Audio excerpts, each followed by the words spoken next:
আসসালামু আলাইকুম সুপ্রিয় ভিউয়ার্স, আপনারা আশা করি ভালো আছেন। আজকে আমরা আসছি একটা চিকিৎসার পজিটিভ রিভিউ নেওয়ার জন্য আর কি।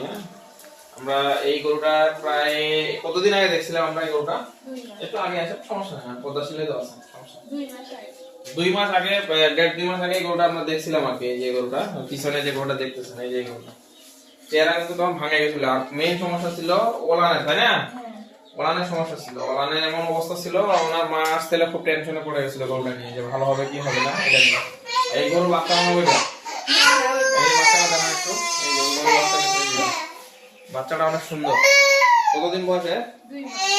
2 মাস বয়স। আমার বাচ্চা হওয়ার পরে পরে মেসারি হয়েছে, মানে গরুটার বাচ্চা হওয়ার 2 মাস মানে কিছু 2-1 দিনের পরেই ওলানের সমস্যা হয়ে গেছিল। বাবু একটু চুপ করো। ওলানের সমস্যা হওয়ার কারণে ওনারা আমার শরণাপন্ন হয়, তখন আমি আসি সব গরুটা দেখার জন্য। তো এই গরুটা তখন স্বাস্থ্য খুব ভাঙা ছিল একদম, আর ওলানের একদম অবস্থা খুব খারাপ ছিল। চিকিৎসা 2 দিন পরে ভালো হয়ে গেছে, তাই না? 2 দিন চিকিৎসা করতে মাত্র, তারপরে গরু একদম ওলান স্বাভাবিক হয়ে গেছে আর কি। যদিও একটু সময় লাগে, যে দ্রুত রিকভার হয়ে গেছে।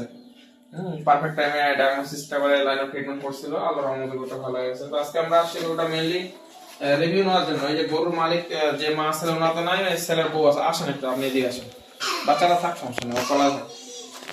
এখন কি খবর গরুটা বলেন দেখি একটু। মানে একদম যে সমস্যার জন্য আনছিলেন ওটা একদম স্বাভাবিক হয়েছে, ওটা ক্লিয়ার হয়ে গেছে। উনি হলো ছেলের বউ, না যে আনছিল, ওনার মা ছেলে যে টেনশন দেখছিলাম ওই দিন, ওনার মা তো খুব অবস্থা খারাপ হয়ে গেছিল। ওই দিন বলছিল ভালো হবে কিনা। ওই গরুগুলা কার? ওই যে পাশেগুলা? ও আচ্ছা আচ্ছা, আলাদা জুদা আপনারা সেপারেট নাকি? এগুলো আপনাদের, ওগুলো আপনার শাশুড়ি একদম? ও আচ্ছা আচ্ছা আচ্ছা, আলাদা। তো যাক, আমরা ভালো লাগলো জিনিসটা আসলে, যে চিকিৎসা করছি, চিকিৎসাটা কতটুকু কার্যকরী এবং সেটা খামারি পর্যায়ে কতটুকু কাজে দিচ্ছে আমাদের চিকিৎসাগুলো। আমরা যে চিকিৎসাগুলো করি মেইনলি এই জন্য ভিডিওগুলো করা আর কি। হ্যাঁ, যখন যেখানে যাই চেষ্টা করি যে চিকিৎসাগুলো আমি আগে করেছি সেগুলো রিভিউটা আসলে কি শুধু শুধু যে তারা নিয়ে আসে এরকম তো না। ওই জন্য আপনাদের দেখার চেষ্টা করি যে বাস্তব আমরা গরুটা চিকিৎসা করছি এবং চেহারাটাও আগের থেকে অনেক ভালো হয়ে গেছে। এর আগে ভিডিও করার সুযোগ হয়নি, আজকে আমরা ভিডিওটা করতেছি। দেখুন গরুটা একটু মনে করেন কিছুদিন আগে ক্রিমি ডোজ দিয়েছেন, তাই না? যাক, সব ভালো হয়েছে। আর খাওয়া দাওয়ার একটু ক্রিমি ডোজ দিলে কমে যায়, রুচি কম থাকে, সমস্যা নেই। এমনি তো পাতলা ঠান্ডা যদি লং টাইম সমস্যা, এমনি আর কোনো সমস্যা নাই আর কি। হ্যাঁ, আমরা যে চিকিৎসা করছিলাম, দেখুন গরু এখন স্বাভাবিক। দুধ কত লিটার হয়? 12 লিটার দুধ হয় এখন এই গরু। হ্যাঁ, সেবা কি অবস্থা, ভালো লাগলো যে 0 থেকে 12 লিটার চলে আসছে গরু এখন। খুব ভালো লাগছে, মানে আসলে ভালো লাগলো গরুটা আসলে, যে ওই অবস্থা থেকে 12 লিটার দুধ দেওয়া মানে খাটা কথা। আজকে 12 লিটার দুধ দিছে, তাই না? আজকে দুধ নেই, 12 লিটার দুধের গরু। যাক, ভালো লাগলো। ওই জন্য এই ধরনের গরুগুলা একটু যখন আক্রান্ত হবে, যারকে দিয়ে চিকিৎসা করার কোনো সমস্যা নেই, আপনারা একটু চেষ্টা করবেন যে কেস স্টাডি করে লাইন অফ ট্রিটমেন্ট দেওয়ার চেষ্টা করবেন। মেইন হচ্ছে ডায়াগনোসিস না করে কোনো লাভ নেই। গরু ডায়াগনোসিস করতে না পারলে কোনো ধরনের ওষুধ, যত ওষুধ দেন কোনো লাভ নেই।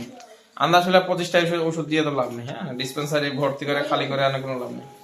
ওই জন্য আপনারা চেষ্টা করবেন যে যেই রোগ হোক সেটাকে একুরেট ডায়াগনোসিস করবেন, রোগটা নির্ণয় করে সেই অনুযায়ী ওষুধ দিবেন, আশা করি ঠিক হয়ে যাবে ইনশাআল্লাহ।